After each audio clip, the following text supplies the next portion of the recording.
me get adjusted. In one moment. Yeah. Okay. All right. So, this is weird. Okay. So hopefully this is much better quality. Maybe you'll be in a nondescript, fun location. Maybe you'll be just on my couch in the living room. We'll see for now. Editor me. Do some good. But anyway, so, today, I thought I'd change it up. You know, last time I was like playing games or whatever, keeping it casual, keeping it lazy, whatever. I wanted to do something a little more fun.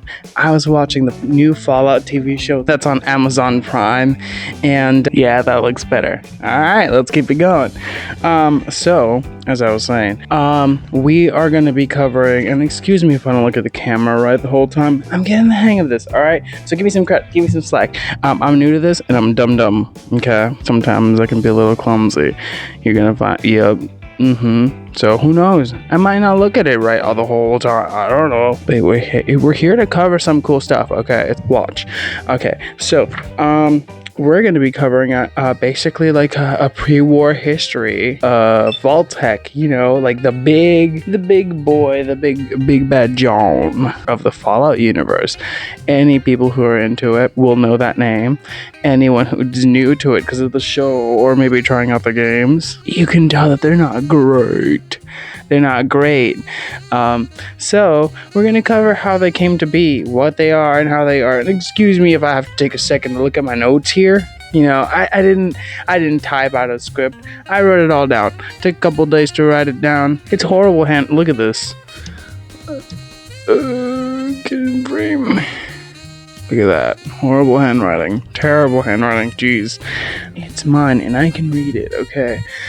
So, where do we start? Let's see here. Who's Vault-Tec? I don't really need to look at the notes for this one.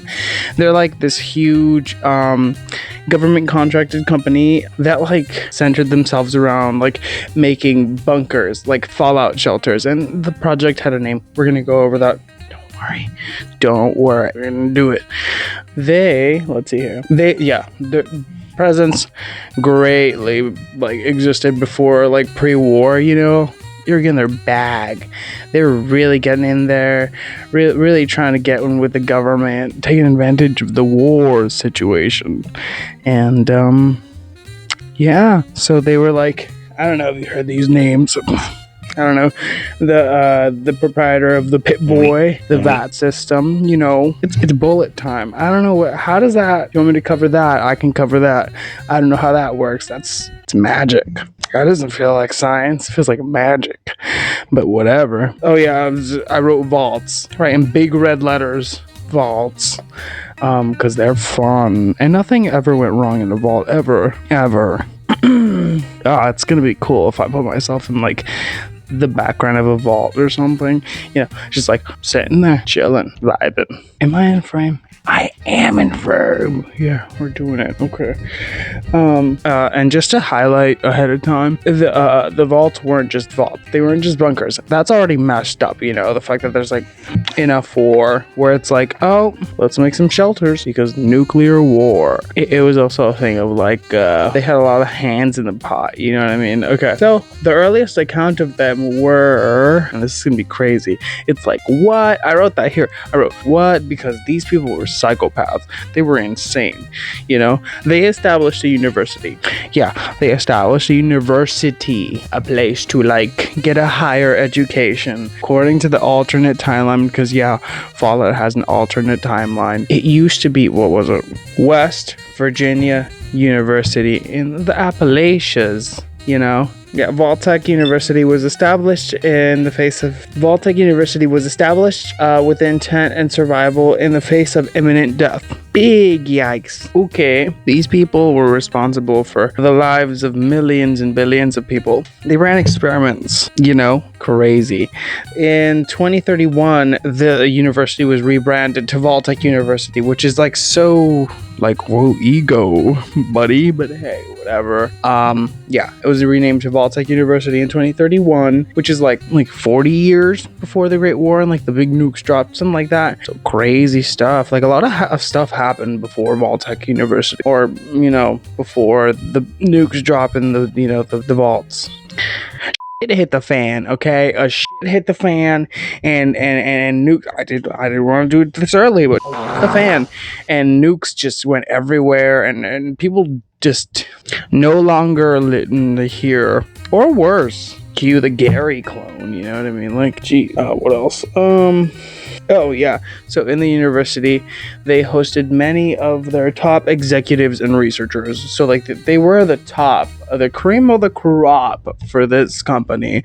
They just shoved them in a university and put them to teach people and adapt to the apocalypse, maybe, and surviving, maybe. I don't. Like, I mean, in Fallout 76, you can see. Oh my god, something stuck in my throat. You can see, pop out somewhere above the side, somewhere around. I don't know, just put it somewhere. When you're walking out of the vault, you see like one of those robots, the Mr. Handies, and then they give you like a camp thing to set up like resources and like it's a crafting thing. It's a whole survival like kit. They like guide you through it, which is crazy. I was like, what? So this was a thing. So now we're getting to the spicy, because this isn't gonna be like a full history. This is like a pilot to like a sitcom. You're gonna see if you like it. We're gonna see what works, what doesn't work. But I'm just having fun with this. This is pretty cool. 2050s. So in the 2050s, there was Project Safe House, right? That rings a bit of a bell. That's my fridge. It's revolting. The apocalypse is coming, and it's refrigerators. But anyway, Project Safe House. So the U.S. government formed contracts with Vault-Tec, right? And there's a lot of reasons, but these contracts were essentially established between the U.S. government and Vault-Tec to construct several fallout shelters in the face of nuclear disaster, right? So like, if something went down, people went underground.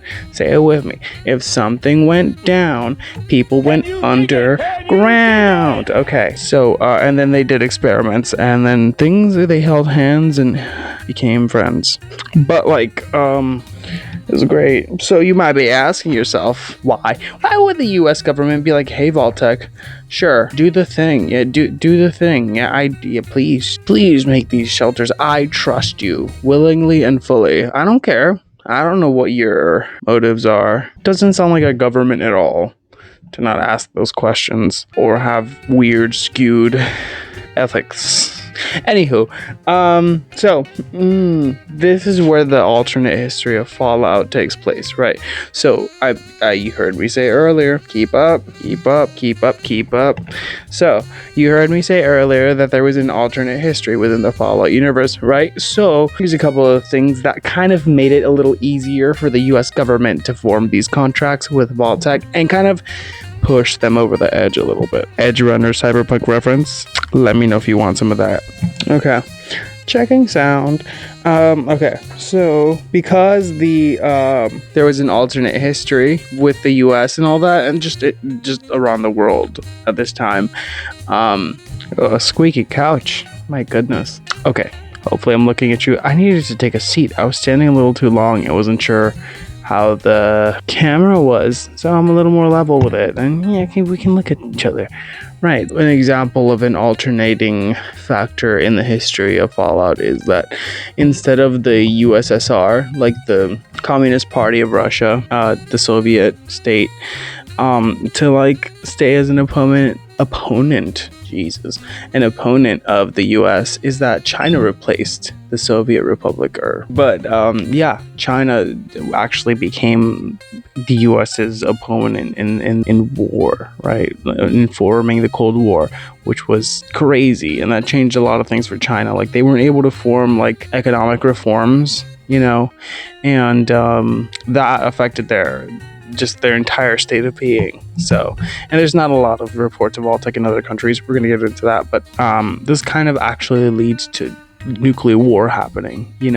Things escalate, tensions rise, a lot of things happen. But yeah, nuclear war actually does occur, which leads to the events of post-apocalyptic Fallout, which is crazy. You know what I mean? Like, just these things like change and like evolve and like alternate history. But yeah, you know, that's one of the things. There were many other alternate events that made Project Safe House possible, you know, and not just possible, but like a promoted thing. Like, it was seen as the solution to the problem in the case of like total nuclear annihilation. Isn't that scary? Isn't that terrifying? But you know, whatever, it's just fiction. But the shelters were also a response to, what was it called here? The Euro-Middle Eastern War, which could be a whole other topic. Let me know. There's tons of stuff on that. But yeah. There's also a new plague, which turned into the FEV, the forced evolutionary virus, that created a lot of big bad things in the wasteland, in the Commonwealth, everywhere. Damn. I don't, you know, just one little mistake away, and and like, okay. So moving on from scary, boom, boom, kind of, because guess what? The Cold War never started. It just went straight to nuclear war. That's what done with the China being an opponent of the US. They just boiled over and just launched straight into that bizon John. So yeah. So hey, here's a neat little thing. Insert picture around here. There was a maintaining of a certain tech from 50s, like Relic America, yes, which is super cool. We're inserting a photo in there. It's called vacuum tube electricity, and it's a really cool concept of electricity that was kind of like used in the 50s and 60s. I don't know if it was employed fully, but it was used. It was kind of like a super important part of like the vault aesthetics and just the general like cultural aesthetics of the time. You can see it. There's like tubes everywhere and pipes, and like they conduct, a lot of them might conduct electricity, you know. I'll try to find some examples and pictures of that. That's really cool, you know. And I could honestly go on and on about this, you know. That could be a whole other, you know, like topic for a video, you know, like the aesthetics of why it is that these aesthetics persisted, you know. And I'm going to talk a little bit further about it further on, but you know, we're kind of like covering different bases here. Stick with me, because I can't think. I'm everywhere, and I don't need help. You need help. What are you talking about? Yeah, the way that these things worked is that basically the components control the flow of electrons through like enclosures or tubes. So it's vacuum tube, and like there's a vacuum, you know, that controls the flow of these electrons and conducts. Alrighty, I'm back. Had to go change out my laundry, and I removed my sunglasses because, like, dude, I can't read with those things on. It's pink, looks cute, but I can't see as well. You know, I gotta see color. Anywho, where was I? Let's see. Moving on to the next topic. So those are two of the like things I wanted to like highlight to boot so far, because I have some other alternate timeline things I want to talk about and like a whole other list. Look, don't get on my back. I didn't like go and do some like multiple like I went on this article Game Rant. I'll try to cite it at the end and credit all things at the end. And the FalloutWiki, you know, those are the two things I mainly used for this. And like I did my like condensing of notes and stuff, and you know, this is like a good starter, you know, like a good starter sourdough starter. It's let's move on to the next topic. There was the Vault-Tec pre-war reputation, the rep for Vault-Tec. What was it like before the war? You know, I've been always curious about that, because in the Fallout show, they're crazy. There's a whole conference meeting where they're talking about like, oh, maybe they should launch the nukes, talking to all these other representatives and people. And I'm like, what? Really? Crazy, dude. Like, they're like, oh yeah, let's just destroy everyone and everything to make profit and experiment and stuff. No, that couldn't happen at all. But you know, what were they like before the war and all that jazz? You know, was that any different? What was going on? You know, like maybe things happened somewhere along the line, but I don't know. Apparently they were proven to be popular pre-war, you know, pre-Great War, like the Grand Events. That's one of the reasons they were able to get contracts with the US government, is because like they were already known around and stuff. So, you know, of course the US government's gonna be like, maybe we should work with them. Maybe they know what they're doing. One sec. Gotta set a timer for my Alexa. It's not even called that. It's called we renamed it. It's called Ziggy. Anywho, while they were popular, there were some delays with the construction of vaults initially. And although there were mentions of Canadian vaults being constructed in Canada, you know, and that's kind of neat because there wasn't a lot, from what I know, a lot of mention of Vault-Tec outside of the US and stuff. But like Canada seems to have its like mentions here and there, which I'd love to look into and see what happened to maybe other countries around Fallout. Maybe even if like there's other theories covering that'd be really cool. The Canadian vaults began construction by the time of Great War. There's just really few mention of other international vaults around, and I just want to say they called it the Great War. Boy howdy, that is quite the name. Like, ooh, yep, you certainly named that. Great for something. Great big pile of Throughout many of the games, there are examples of vaults halting construction. So there were like work stoppages, and like who would have thought there was work stoppages during literal war? Big kablam, during a big kabloom time, and like they were like, what? And it's like, dude, yeah, of course it's gonna be stoppages. That makes sense. Like who would have thought? Everyone's focused on surviving and their imminent doom. And there was also financial mismanagement. So who would have heard of companies financially mismanaging things? Right? Okay, so next topic, the pre-war perception of Vault-Tec. So there's the reputation, and then there's the general like public perception. Basically, this was before they found out about their nasty experiments, but like, you know what I mean, like that's and pre-war that was mostly everyone and anyone, unless they were like big wigs above heads, you know. And it's like, oh, a little late there, kind of gotta hop in the vaults if you don't want to like die or turn into like a crispy bacon jerky ghoul. Insert ghoul. Yeah. TLDR, the Vault-Tec was a government contractor from that point on. They established relations with the US, and they were seen as like the good guys, you know, people bringing the solution to the table, the ones who were like, yeah, we got you, we'll build you shelters so that way our future generations don't like die out. Like you can see it in the beginning of Fallout 4. We'll like put in a picture of the door salesman or something, and he like comes to your door and he's like, hey, building a better future, which you'd think, hey, cool, but no, scary, because they're gonna run experiments on you and see what happens. Good luck. Oh yeah, and on top of that, there was a new amended Espionage Act, which basically like banned the publishing of any works on the affairs of Vault-Tec. So censorship of the wazoo. That's crazy, right? I'm like, what? So they really couldn't get any bad stuff out on them. So the rep was probably really high and the perception was great. And on top of all that hullabaloo, how do you spell that? Hullabaloo? Anyone tell, how do you spell hullabaloo? Is it HULLAB? I don't know. So anyway, the Societal Preservation Program was enacted, and that really kicked off the beginning of, and I quote you to my notes, Rider B, beginning those happy and Gucci human experiments. They weren't Gucci. They weren't Gucci. We gotta show a super mutant man, because look at the Castadors, those big blowed fly looking guys. What is up with those? Those were made pre-war. Look that up. Or you correct me if I'm wrong, but anywho. Ooh, number time. Any number nerds up in the room? Get out.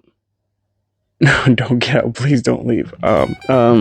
So over 100 vaults were commissioned by the U.S. government, and 122 were built before October 2077, which was when the great big kaboom happened in the Great War. And war never changes. War never changes. Oh, okay. But let's check our time here. Where are we at? All right, guys. So I'm gonna have to cut us off here. This was so fun. Time flew by like crazy. Oh man, I didn't realize I recorded for that long. But anywho, I hope you love and enjoy this video. I hope you actually got something cool out of it, because there's a lot of things going on and a lot of tensions boiling up. Don't want to get too on the nose, but getting crazy out there, guys. Stay safe. And yeah, let's see if we can get credits somewhere here. Ooh, credits. credits, time for credits, and the subscribe button or the channel button or something, because I haven't figured that out fully, but somewhere. Yeah, guys.